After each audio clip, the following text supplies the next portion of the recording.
Hey guys, it's Elena. And it's Candace. And you're listening to Cousins on Crime.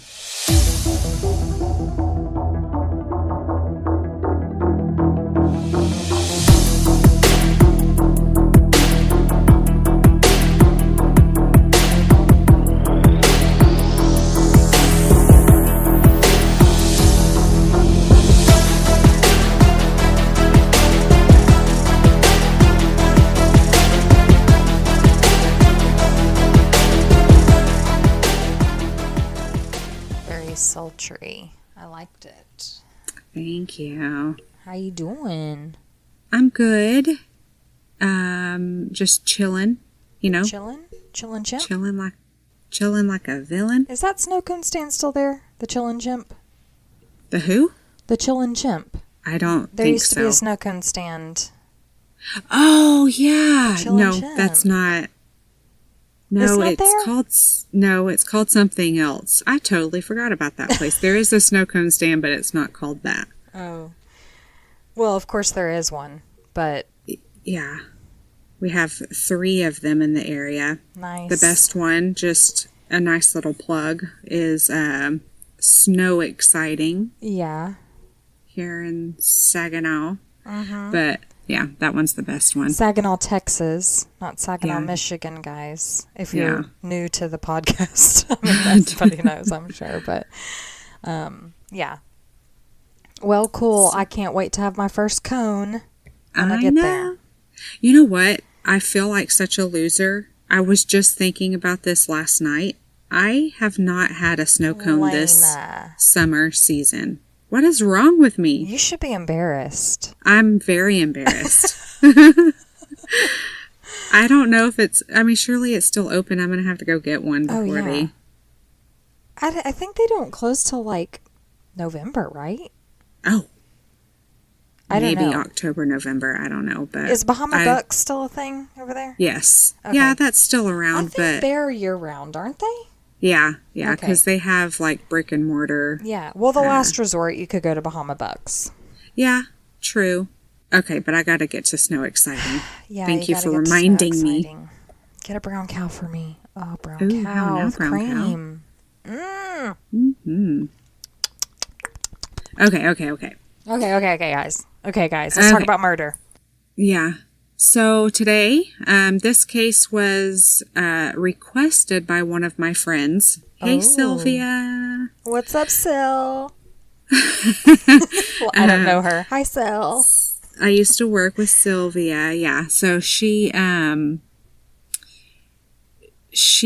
said that she followed this case. This case is very popular. Vanessa Guillen. Okay. She was the soldier from Fort Hood. Mm-hmm. But I was reluctant to do this case just because of the politics and all of that. But Vanessa's story should be told, and just to bring awareness, if not, just to give Vanessa some respect. But Vanessa Guillen was born September 30th of 1999 to Rogelio and Gloria Guillen. She was raised in Houston, Texas with her 5 siblings. She was athletic. She lifted weights, played soccer, and ran on the track and cross-country teams in school. She was very serious about her schoolwork and about her athletic activities. Yeah. Vanessa's mother said that they enjoyed attending church together. They were a close family unit, and her sisters really admired her. Aww. She was like a little mama to her siblings. Vanessa was a shorty at 5'2". She was strong-willed and took chances. She really went for what she wanted. She would tell her sister, if you really want something, just go for it. She told her to be tough and ignore the haters. I love it. Yeah. She was a dreamer and was focused on, she was focused and determined to live out her dream. She knew when she was just 10 years old that she wanted to be in the military. Wow. Yeah. Her mother recalled when Vanessa would play with her brother's toy pistol. But Gloria thought, oh, this is just a phase. She'll let it go, move on from this. However, even though Gloria really didn't want her to go, Vanessa enlisted in the Army at 18 years old. Wow. So just after graduating at Cesar Chavez High School in Houston in the top 15%, wow. She shipped off to boot camp in the Army. She excelled. She wrote letters to her family telling them about how much she loved it and bragged about being the fastest female.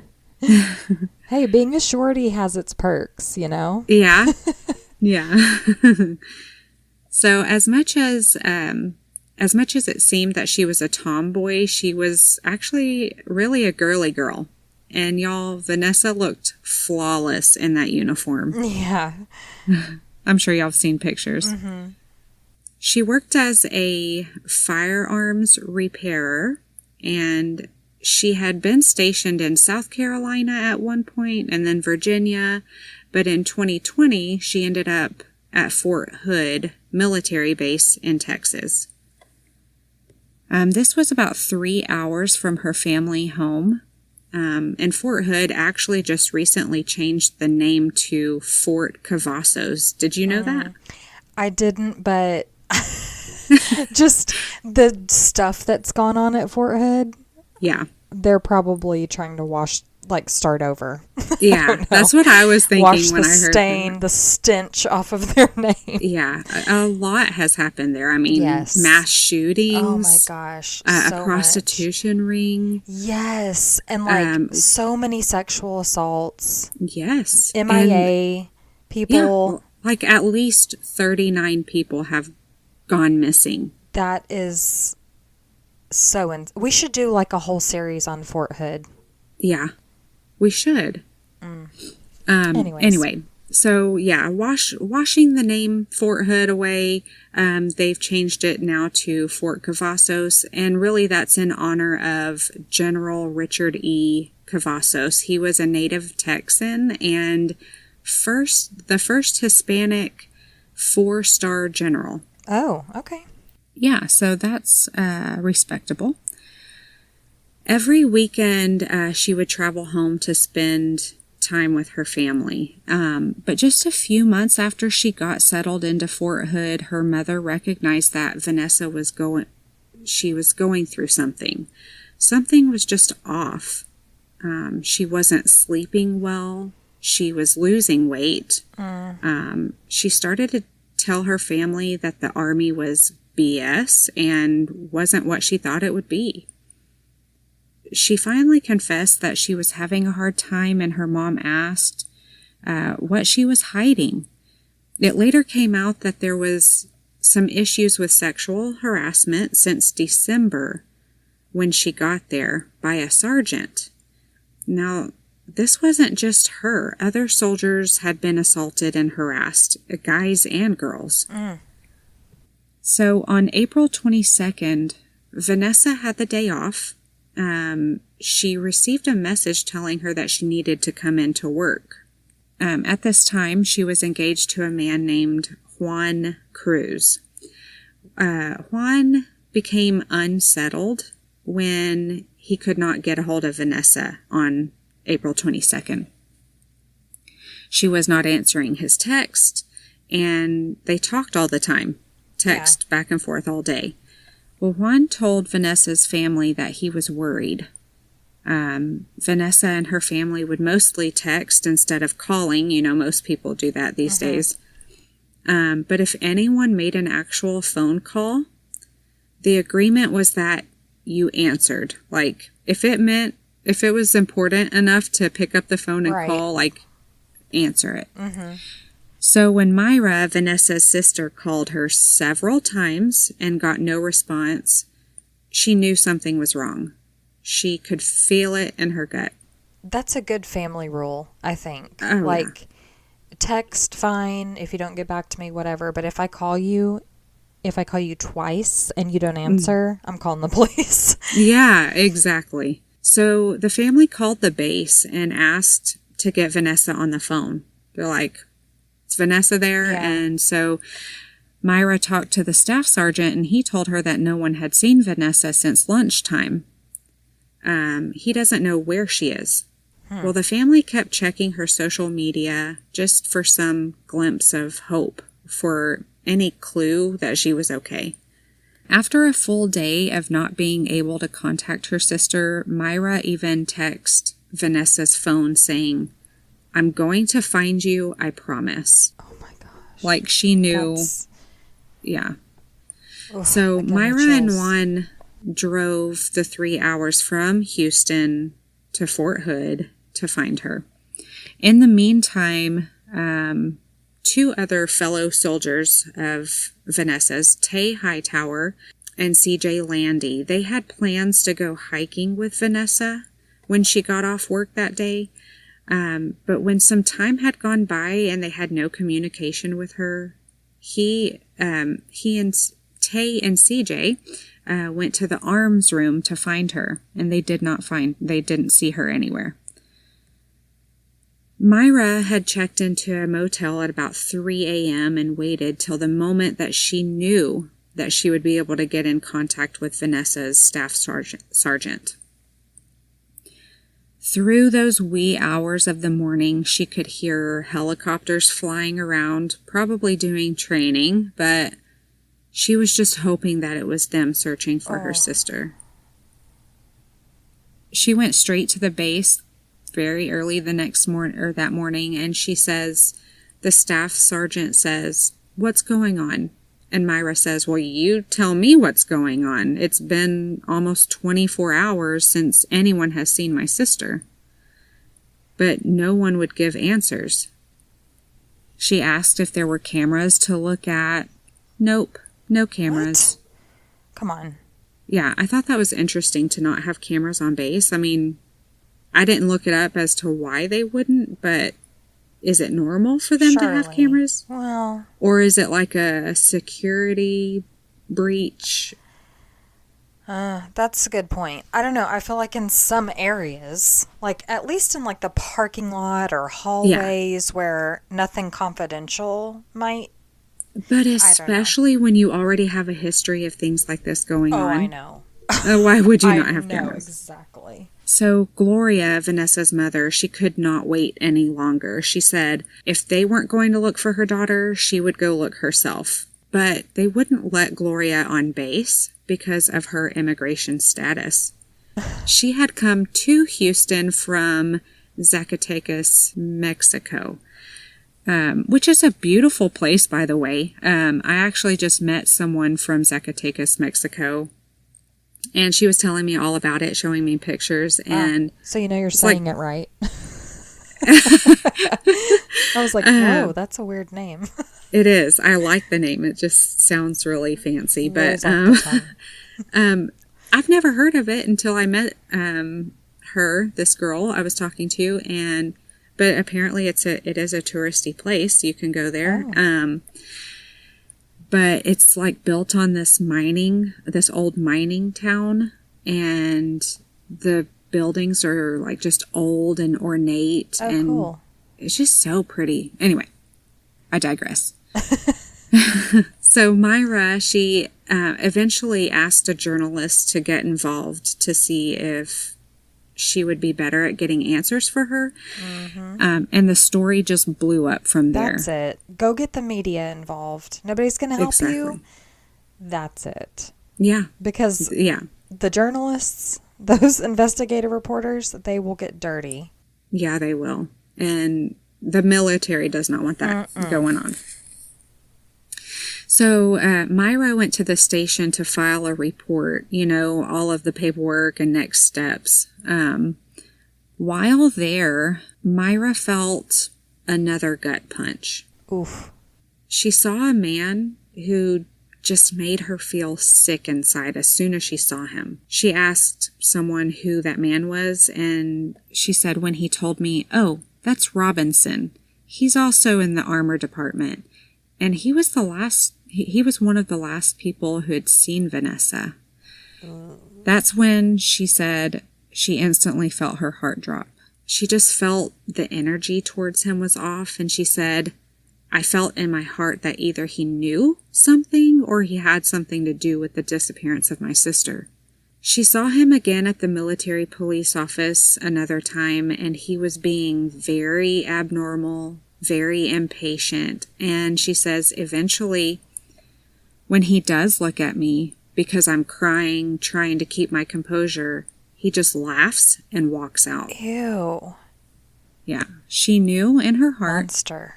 that he had something to do with it. But how could she prove it without, it's just a feeling. Like, right. Where does she get this evidence?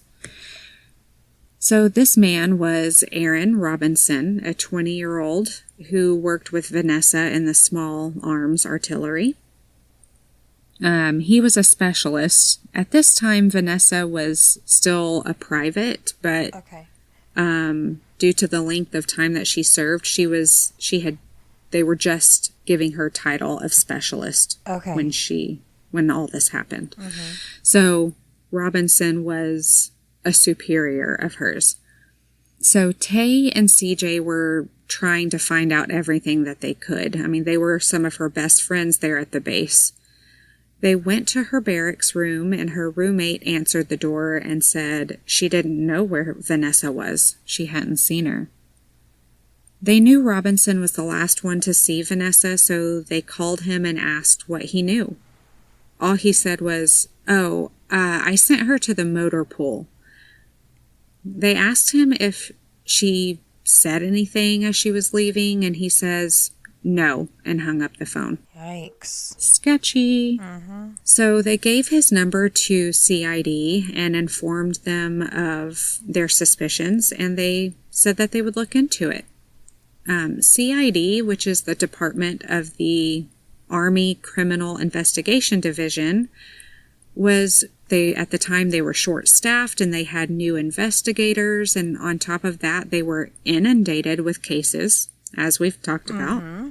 Yeah, so they're getting right on this request, I'm sure. Mm-hmm. Yeah, as you could assume. Also, I think they were being very political with this case and were trying to keep everything hush-hush. Vanessa's family and friends were not going to be quiet. They were loud. Yeah. They rallied and pushed to find her, and when they felt that the investigation was going nowhere, they went and stood in front of Fort Hood and protested, with picket signs, help us find Vanessa.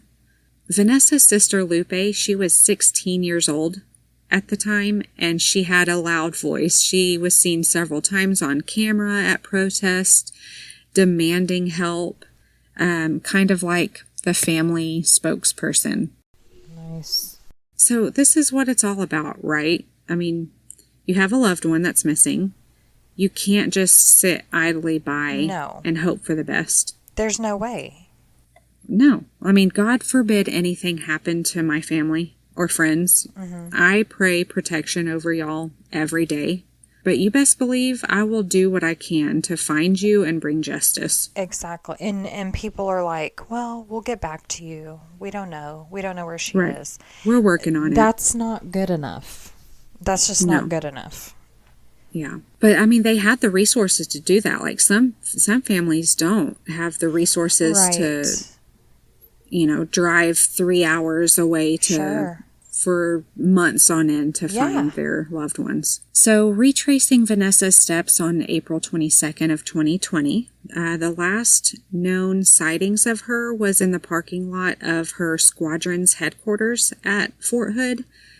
And then what we know now was that Vanessa told her friends Tay and CJ that she was only going to work half a day.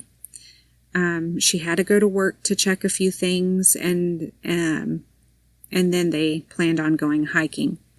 So at 10:03, Vanessa left her workstation, and she went to the arms room to meet with Robinson to check on a serial number on a weapon. Another soldier that was there expected Vanessa to come back to her workstation, but she never came back. Okay, that's Alarming. important. Yeah. I mean, like, that's something you piece together right away. Oh, yeah, I saw For sure. her. She left, and then she never came back. Right. I mean, did this happen all the time? Like, did she just go there, meet with Robinson, and then leave for the day? But she was expecting her to come back. Yeah. Oh, oof. I hate this. Vanessa was nowhere to be seen, but her belongings, her bank card, her license, her keys were still in the arms room. Oh. So where did Vanessa go? And the arms room was where she went to correspond with Robinson. Yep. But her cell phone was not there. Her other belongings, so where's Vanessa and her cell phone? Right. When Robinson was questioned, he said Vanessa completed her task and then she left. He was clocked out at 11:13 from, he left his shift at 11:13. Investigators searched her phone records and found that the last text that Vanessa had sent was to Aaron Robinson. It was just that serial number, a picture of the serial number that she needed. So Robinson later said he read her the serial numbers and gave her paperwork. He said he believed she then left to go to the motor pool, same story that he gave Tay and CJ. He said when he got off work, he went straight to his house where he stayed the night with his girlfriend. His girlfriend corroborated his alibi. 2 witnesses later came forward and said that on the same day, they saw Specialist Robinson coming out of the arms room, pulling a large black tough box with wheels. And that it appeared very heavy in weight. They saw him put it in his car and drive away. Is he supposed to be taking that out? I don't know. I know in the military, they do send soldiers to transport things, but I don't know if it would be transported in a personal vehicle. Right. But yeah. Myra researched and found a military lawyer that would help with the legal stuff and, help with the politics of the military. She wanted to put pressure on the case, but she wanted to do it legally. She reached out to Natalie Kawam, and she was willing and happy to help. Natalie got the Texas EcuSearch involved. They did many searches on land and water. The military did searches too, but EcuSearch was created by a man named Tim Miller, and Tim also had a daughter who went missing, and it drove him to create this organization whose purpose, this is what they do to find missing people. So yeah, it's a volunteer group, and they don't charge for their services. How great is that? That's amazing. Yeah. So when Myra was laying awake one night thinking about her sister and the investigation, she made a post on social media. I mean, she was reluctant, if I post this, am I gonna get in trouble? What's gonna happen to me? What kind of retaliation is gonna happen to me if I post this? Right. But she did. The post said, "How can someone go missing on a base and a sergeant sexually harassing a soldier? Justice needs to be served." Ooh. Later, she made another post saying, "Why are these soldiers not speaking up? Why sexually harass a soldier?" The Army tried to deny any allegations of sexual harassment. But later, a report came out stating that Vanessa's superiors tried to solicit her for a threesome. Ew. Yeah. At another time, that same supervisor, during a field training, came up to her as she was cleaning herself. The girls were told, go, clean, get yourself washed up or whatever. So they have wipes or whatever they do to clean themselves in the woods, in the field. So she was cleaning herself, and the supervisor comes up, walks up to her, and she's like, what the heck? She told others that she felt like she would be retaliated against if she exposed them. The Army refused to release the name or names of this supervisor. So at the time, Vanessa she never said anything. So nothing was being investigated. So, well, a lot of women don't in the real world. Yeah. Because they're worried. But I can't imagine in the military when you have a bunch of, alpha men, peace-slinging guys, like just walking around acting like they own the joint, and you have to coexist with them. You have to be as good as them, but not better. Yeah. You know? Yeah. I cannot imagine. Of course she didn't say anything. Of course. I know. And that's what's so special about her case is that it kind of changes how women these days deal with, sexual harassment in the military. Like they're speaking up now. Yeah. But we'll get into that in a second. So that post that Myra made, it escalated and spread into a movement. I'm sure a lot of you have heard about it. It's called I Am Vanessa Guillen. Military women from all over started posting their stories of sexual harassment while on duty. Hundreds, if not thousands of people came across the United States to rally together for Vanessa and her family. Wow. So about 2 months after Vanessa came up missing, the military held a press release at Fort Hood. 2 months after she's missing. It's a little late, but go ahead. Yeah. So they stated that they take every sexual assault and harassment claim very seriously and that it's not acceptable. They stated that there have been no statements or complaints made of sexual harassment of Vanessa. If there was anything filed, they would have investigated.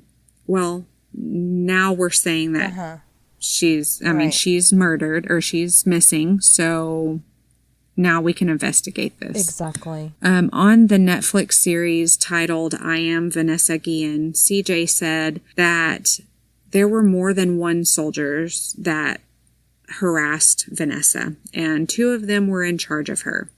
He said Vanessa didn't feel comfortable coming forward, and she didn't think any action would take place, so she just didn't. One day, CID called Myra and told her that they found remains in a field, but they didn't think it was Vanessa. The remains were just too old. Then why are you calling her? Ma'am, we found remains. But yeah, just in case you hear anything on the news. Oh, come on. So, yeah. Come to find out, the remains were that of Gregory Morales. Gregory was also a soldier at Fort Hood. And he had been missing for a year. Since August of 2019. He was listed as going AWOL. No investigation. No one was looking for him. He just up and quit the military, right? His mother said he was going to be getting out of the military in just a couple of weeks. He was married and had a life. Why would he go AWOL? Right. Just finish your couple weeks. You're almost there, guy. So, yeah, I believe this case is still unsolved. I'm going to have to research that. So 10 weeks after she was reported missing, 10 weeks, on June 30th, Vanessa's family saw on the news that another body had been found that morning. The county sheriff alerted the FBI and Army CID. Tim Miller, the founder of Texas EcuSearch, called Myra and explained what was found, that it was clear that Vanessa had been murdered. Oh my gosh. Shortly after finding her body, the Army held a meeting with Vanessa's family and told them what they knew from their investigation. Robinson had hit Vanessa in the head with a hammer several times. When she was dead, he put her in a black tough box.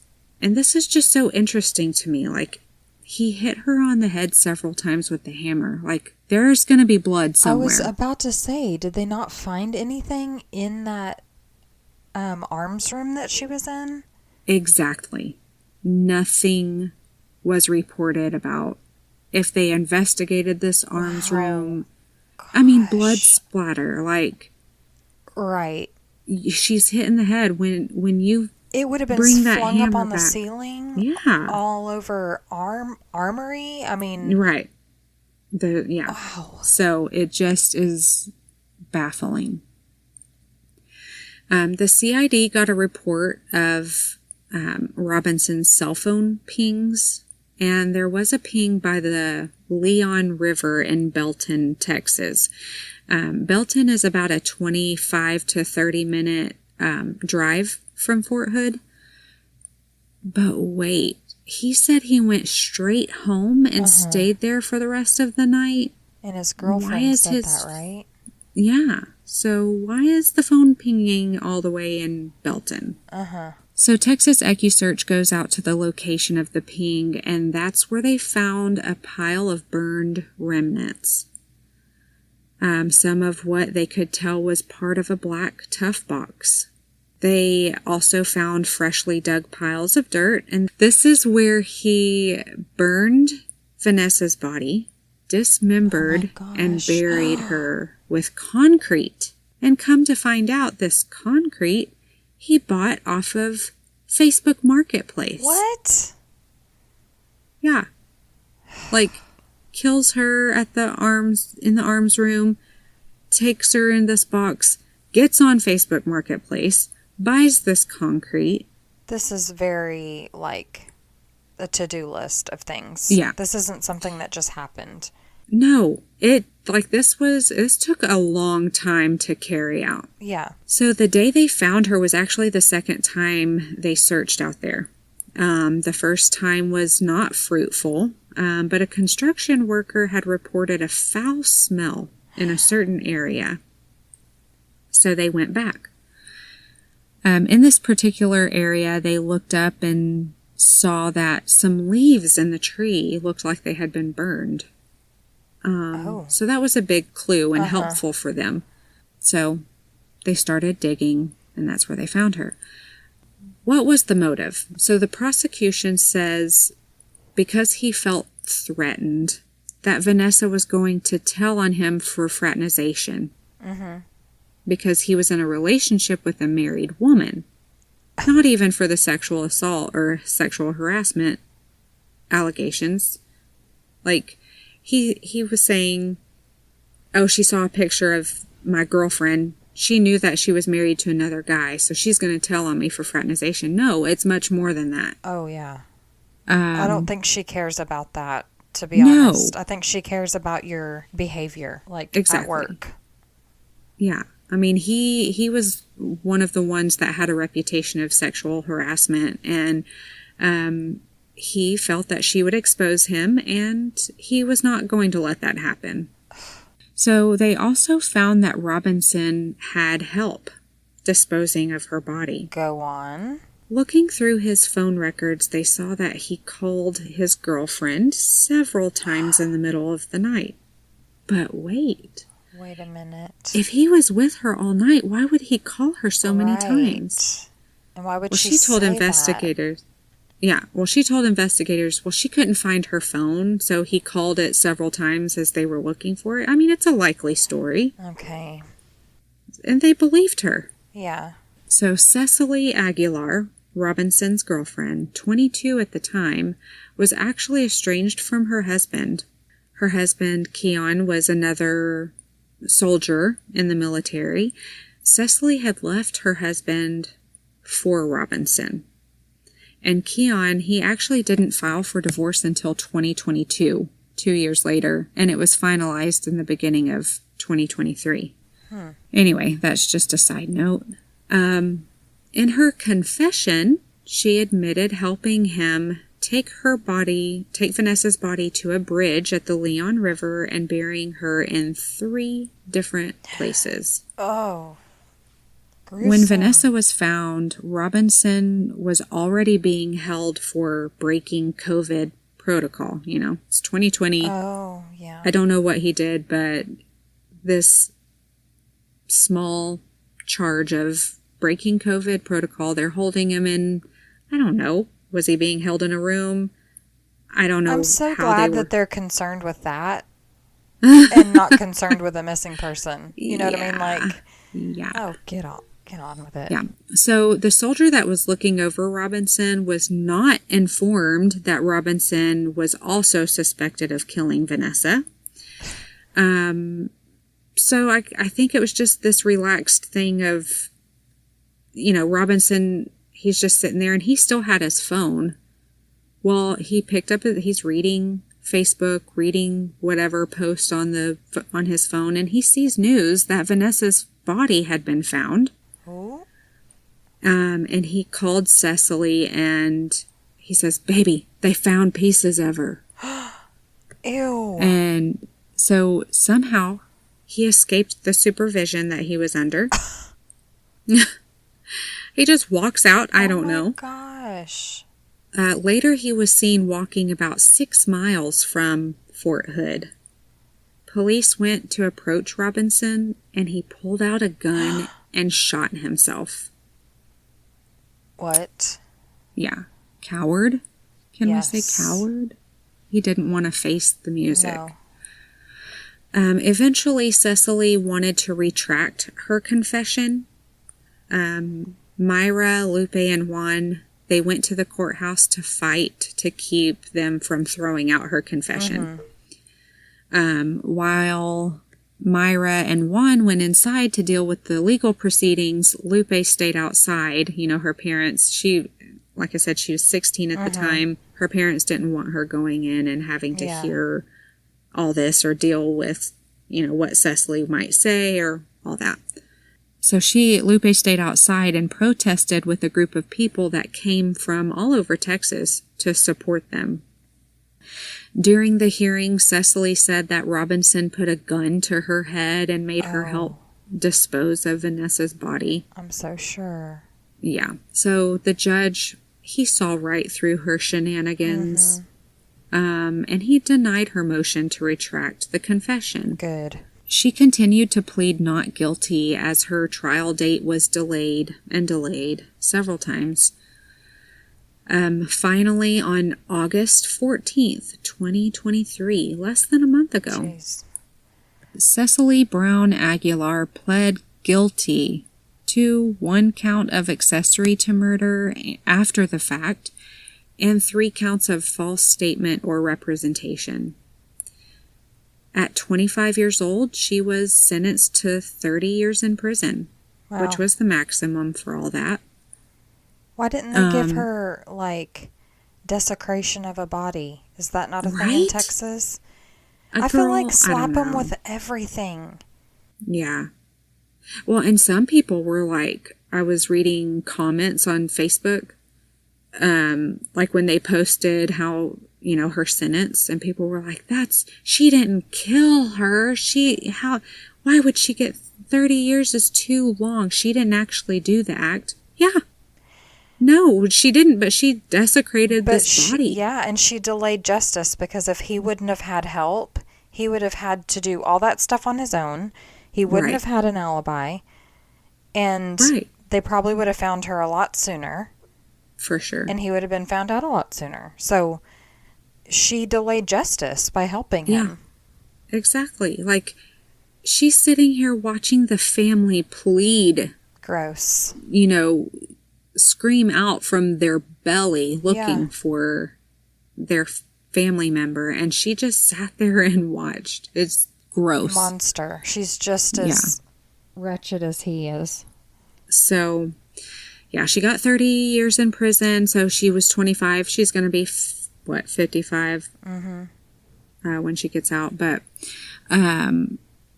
she did ask the family for forgiveness. Myra says that she'll keep the request in mind, but she didn't take it seriously. I always think, if I ever had to give a victim impact statement, I would be like, I don't forgive you. And if I ever do forgive you, that's none of your business. I don't owe you that. Yeah, exactly. Yeah. You don't get to know that. Yeah. I don't forgive you in this moment. No. Yeah. And I mean, I hope everybody could find it in their heart to forgive, like, even the worst thing. But it's easier to say, oh, you'll be better off if you forgive them. Like, you have to process it. But anyway, that's a whole nother thing. Yeah. But Gloria, Vanessa's mother, did get to tell her, I really do hope that you repent. Like, ask for forgiveness from God. You know, change from your wicked ways. Because otherwise you're going to hell in a handbasket, sister. Yeah. So Natalie, the lawyer, she spoke about the hearing, and she said that the last 20 months that Cecily had been in prison, she has shown that she's a bully. Yeah. And there were several times where she attacked officers and had to be tased. See your true colors. So she threatened other female inmates and told them that they would be the next Vanessa Guillen. Ew. Yeah. See, this is just who she is. Yeah. Are they writing this stuff down? Yep. Girl. So during the hearing, they learned new details that Cecily said that she skinned Vanessa's body. And that Robinson had sex with her dead body. Like, I'm sorry to bring that up, but, like, even the family were like, we don't know what to believe. Like, she's just saying things at this point. Why? Why? I just... Yeah. Like, I kind of believe all that, but it's like, why would you say that stuff? Just to dig if you're going to ask for forgiveness, yeah. And then asks... And you say you're sorry. It's a power play. She's like, oh, I can control these people's emotions just by that's what it things sounds that I like. say. Yeah. Ugh. I mean, but dear Jesus, I mean, thank you for Vanessa's family, who was so bold and had the fire to push. I mean, otherwise, no telling who else these people, right? These evil people, no telling what else they would have done. Right. So Natalie, she was fighting for justice, and you know, justice for them wasn't just putting someone behind bars, but helping other victims of sexual harassment within the military. She said that there were already policies in place for the military against sexual harassment, but they weren't following it. No.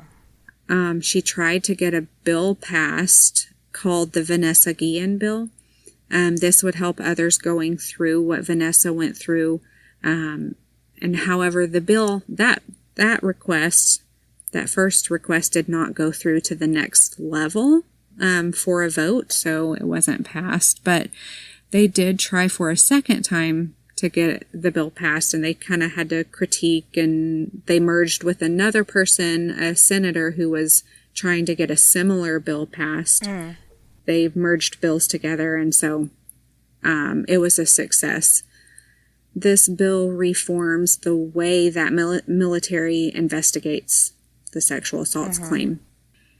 It's so disheartening to me, this case, because I don't want to sit here and say the military officials are all awful people. We have family that served. Our mamas grew up in, as an Air Force brat. I have friends that served. My husband was in the Army. There are fantastic people that serve our country, and they serve it well. And that goes for police officers as well. Yeah. So I don't ever want to disrespect that or them.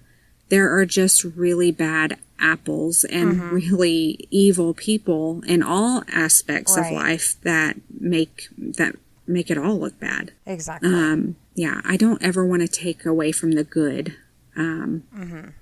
But this case is so important, even if it's just to encourage others to speak up when something like sexual harassment is happening.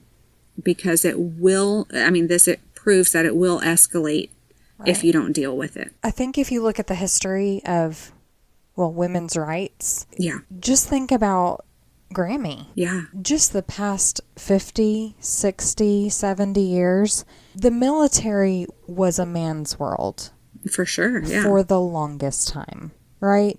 And so when women were able to join the military, they had to make room for that, right? So you have to coexist with men who are, I don't know, the behaviors, the speech, the rough around the edges environment. Mm-hmm. And I'm not faulting them for that, because we need strong-willed people to fight for our country, fight for us. It's a tough job. I wouldn't want to do it, which is why I'm not doing it.